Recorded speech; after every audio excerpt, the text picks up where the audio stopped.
అప్పుల బాధలు వెంటాడుతున్నాయా? అయితే 6 JVR వారి జాతిరత్నాలు ధరించండి. హాయ్, వెల్కమ్ టు మనం టీవీ. నేను మీ మనోజ్. సిఐ సతీష్ కుమార్ పరకామణిలో దారుణ హత్యకు గురయ్యాడు. సరిగ్గా అర్ధరాత్రి 1:05 వాళ్ళ భార్యకు లాస్ట్ మెసేజ్ డిస్కంఫర్ట్గా ఉందని లాస్ట్ మెసేజ్ పెట్టాడు. సో లాస్ట్ మెసేజ్ పెట్టిన తర్వాత between 1 AM to 3 AM cut చేస్తే సరిగ్గా ఒక 4-5 గంటల్లో విచారణకు హాజరు కావాల్సిందనమాట. ఈ ప్రమాదం జరిగిన తర్వాత సిబిఐ విచారణకి హాజరు కావాలి. తిరుపతి వెళ్తున్నాడు. గుంతకల్లో ట్రైన్ ఎక్కాడు. నియర్ తాడిపత్రి కౌమిలి అనే ఒక రైల్వే స్టేషన్ దగ్గర ఆయన హత్యకు కాబడ్డాడు. స్టార్టింగ్లో అనుమానాస్పద మృతి అని చెప్పి పోలీసులు చెప్పినప్పటికీ ఏదైతే సిఐ సతీష్ కుమార్ వాళ్ళ రిలేషన్స్ వాళ్ళందరూ స్పాట్కి వచ్చిన తర్వాత సో ఆ హత్య జరిగిన విధానం, ఆ బాడీ పడ్డ తీరు అండ్ ఆ బాడీ రైల్వే ట్రాక్కి అంత డిస్టెన్స్లో ఉన్నప్పటికీ కనీసం ఫోన్కి కూడా ఏమవ్వకపోవడం అనేది కొన్ని అనుమానాల నేపథ్యంలో లేదు, ఆయన సూసైడ్ చేసుకునే మెంటాలిటీ కాదని మెంటల్గా ఫిక్స్ అయిన కుటుంబీకులు చెప్పడంతో పోలీసులు లేదు ఇది హత్య అని నిర్ధారించారు. అయితే సిఐ సతీష్ కుమార్ గతంలో టీటీడీలో విజిలెన్స్ శాఖలో పనిచేశారు. ఇలాంటి నేపథ్యంలో ఎట్టి పరిస్థితుల్లో ఆయన కొన్ని అరాచకాలని అసలు సహించలేనటువంటి వ్యక్తి, భరించలేనటువంటి వ్యక్తి.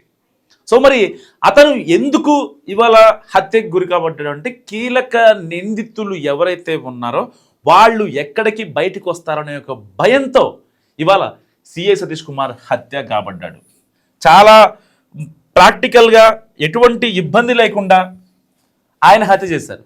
కానీ ఆయన్ని హత్య చేసింది నిజంగా ఎవరైతే భూమన కరుణాకర్ రెడ్డి వాళ్ళ రిలేషన్స్ అని చెప్పడానికి ఇప్పటిదాకా కొన్ని ఆధారాలు అయితే మనకి ఉన్నాయి.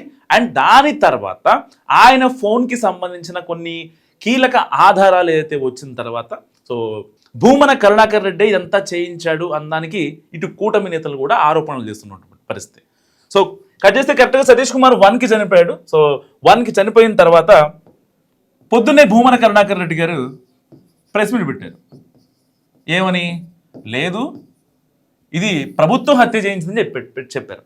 సరే, ప్రభుత్వం హత్య చేయించిందా లేదంటే ఆయన మనుషులు వేరే వాళ్ళని పంపించి చేయించాడా టార్గెట్గా పర్టికులర్గా? ఎందుకంటే ఆల్రెడీ సిబిఐ ఇప్పటికే సతీష్ కుమార్కి ఎటువంటి ప్రొటెక్షన్ కూడా ఇవ్వనటువంటి పరిస్థితి. ఇప్పటిదాకా వాళ్ళ కుటుంబానికి కొన్ని గొడవలు లేవు కాబట్టి సతీష్ కుమార్ కూడా నాకు సెక్యూరిటీ కావాలి, సమ్ ఎక్స్టర్నల్ ఫోర్స్ కావాలని చెప్పి ఆయన రిక్వెస్ట్ చేయని పరిస్థితి.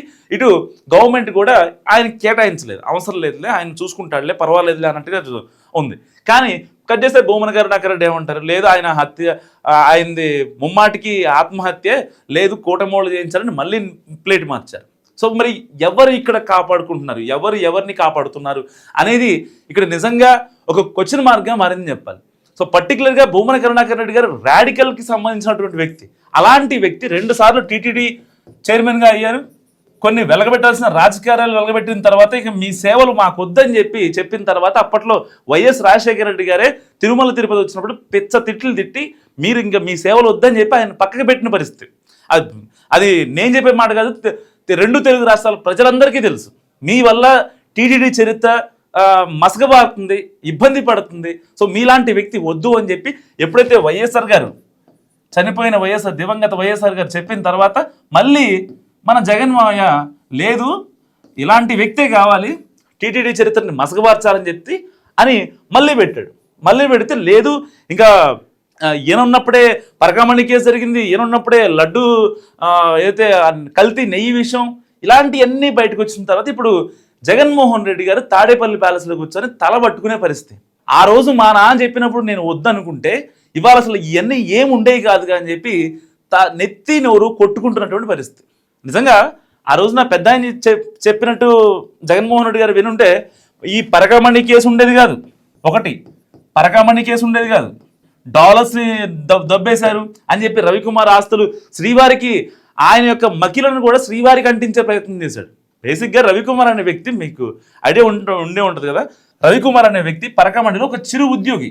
అలాంటి ఉద్యోగి టీటీడీకి దాదాపుగా కొన్ని కోట్ల రూపాయలు దారాత్వం చేశాడు. నిజంగా. మరి ఆయన దగ్గర అన్ని ఆస్తులు ఎలా వచ్చాయి అనేది పాయింట్ ఇక్కడ.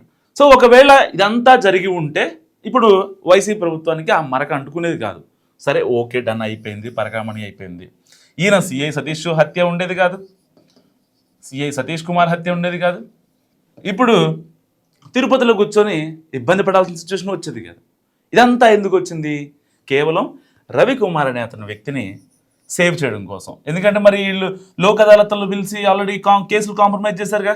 కేవలం భూమన కరుణాకర్ రెడ్డి అండ చూసుకొని అట్లీస్ట్ అప్పుడు పార్టీలో నెంబర్ 1, 2గా ఉన్నటువంటి వైవి సుబ్బారెడ్డి చెప్పలేదు, సజ్జల రామకృష్ణారెడ్డి చెప్పలేదు, ఇంకా విజయసాయి రెడ్డి గారు చెప్పలేదు. అట్లీస్ట్ జగన్మోహన్ రెడ్డి గారు ప్రాపర్ ఇన్ఫర్మేషన్ ఇవ్వకుండా వీళ్ళు చేసిన పెంట పనుల వల్ల ఇవాళ వైసీపీ అధినేతలు ఎవరైతే ఉన్నారో, పార్టీకి వెనకుండి బ్యాక్ బోన్స్ లాంటి వాళ్ళు ఎవరైతే ఉంటారో, లైక్ భారతీరెడ్డి గారు లాంటి వాళ్ళు, సో ఎంతో ఇబ్బంది పడుతుంటుంది సిచ్యువేషన్. సో ఏదేమన్నప్పటికీ ఇప్పుడు పరకామణి కేసు ఒకవేళ మళ్ళీ బయటకు వచ్చిద్దా లేదా అనేది పక్కన పెడితే, కీలక సాక్షిని అంటే ఒక రకంగా నిజం కోల్పోయింది కాబట్టి కీలక సాక్షితో ఆధారాలు బయటకు వస్తాయా అన్నది ఇక్కడ క్వశ్చన్ మార్క్. లేదు ఒకవేళ రావాలి అనుకుంటే ఏం చేయాలి?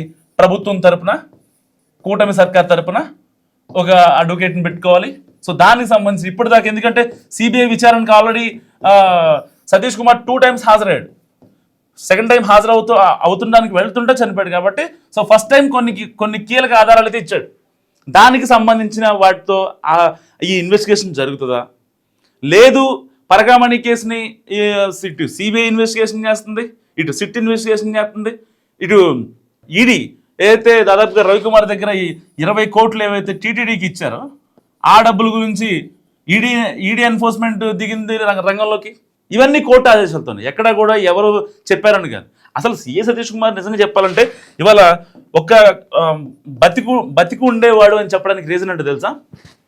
ఎప్పుడైతే 2023 ఏప్రిల్లో పరకామణిలో చోరీ జరిగింది, డాలర్స్ దొబ్బేశారు అని చెప్పింది ఫస్ట్ ఈ సతీష్ కుమార్. అప్పుడు చెప్పిన తర్వాత విజిలెన్స్ ఆఫీస్లో ఆయన ఏవిఎస్ఓగా పనిచేస్తున్నప్పుడు ఏదైతే ఆ విజిలెన్స్ టీటీడీకి సంబంధించిన విజిలెన్స్ అఫీషియల్స్ కూడా సతీష్ కుమార్ మీద డైరెక్ట్గా ఛార్జ్షీట్ వేశారు. ఛార్జ్షీట్ ఎందుకు ఫెయిల్ అయింది తెలుసా? డాలర్స్ని దొబ్బేశారు, డబ్బులు దొబ్బేస్తున్నారు, వైసీపీ మన గవర్నమెంట్లో ఇలా జరిగితే ఎట్లా పరిస్థితి చెప్పి ఆయన తట్టుకోలేక చెప్పినందుకు ఇవాళ సతీష్ కుమార్ అనంతలో కలిగిపోయాడు. అట్లీస్ట్ కనికరం లేకుండా చాలా ప్లాన్గా జరిగింది, అందరూ తెలిసిన విషయమే. మరికొద్ది గంటల్లో దీనికి సంబంధించిన డేటా వస్తుంది. ఇప్పటికే ఫోరెన్సిక్ అధికారులు ఆయన ఫోన్ చేస్తున్నారు. ఎందుకు ఓన్లీ భార్యకి పెట్టిన డిస్కంఫర్ట్ మెసేజ్ని మాత్రమే పోలీసులు రిలీజ్ చేశారు అంటే అది జస్ట్ హింట్ మాత్రమే. సో దాని తర్వాత ఆయన 12:30కి గుంతకల్ స్టేషన్కి రావడం, దాని తర్వాత అక్కడ స్టేషన్లో టీ తాగడం, ఇవన్నీ సీసీటీవీ ఫుటేజ్ విజువల్స్ వచ్చేసాయి. సో తాడిపత్రికి సంబంధించి, ఇంకా గుంతకల్కి సంబంధించి, కౌములికి సంబంధించి 3 నెట్వర్క్ల దగ్గర ఆ యొక్క సెల్ టవర్ల డేటా కూడా తీసిన పరిస్థితి. సో మరికొద్ది గంటల్లో, మరికొద్ది నిమిషాల్లో ఈ కేసుకు సంబంధించి ఒక పూర్వపరాలు తెలిసే అవకాశం ఉంది. సో ఈ కేసు గురించి మీరేమనుకుంటున్నారు? మరి సిఐ సతీష్ కుమార్ చనిపోయాడు కాబట్టి ఈ కేసు ఫర్దర్గా ముందుకు వెళ్తుందా లేదా? మీరేమనుకుంటారో మస్ట్ కామెంట్ చేయండి. చూస్తున్నాండి మనం టీవీ.